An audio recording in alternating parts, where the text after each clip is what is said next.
The famous second movement solo from Scheherazade is definitely one of the most expressive, colorful, and seductive solos that we get to play in the orchestral repertoire.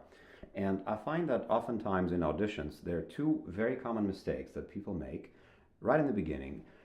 One, there's the matter of the grace notes. The grace notes, very often people play in a way that is just too fast and not thematic. It's very important, especially in this very, very Slavic, very Russian language, to include the grace notes into the melodic content of this line. So it doesn't sound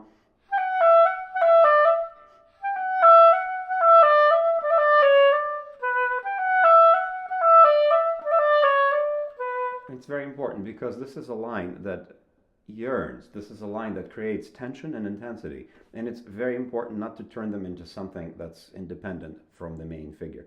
This is one line. And another thing that's very important is the rhythm of this figure, because there's a certain lift and lift and lift and landing which happens on the second of the three beats, which gives it a certain instability.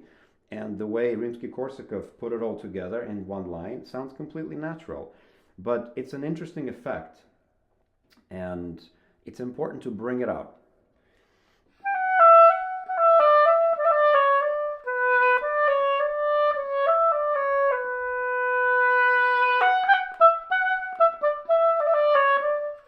And in this part, of course, this is very, very Russian. But just like with all music, all orchestral music certainly, and perhaps all music, when you're playing a solo line, you have to always provide the sense of the accompaniment. Because unlike the bassoon solo that precedes it, this is very much accompanied by the orchestra, and this is very much in tempo. The bassoon is more like a cadenza, so they have more time and more flexibility to phrase this. We do not on the oboe. We have to always provide a sense of movement, so that as interesting as we try to make this, we do not violate the general sense of the big bars for whoever's listening on the other side of the committee, which is especially difficult when you're playing alone.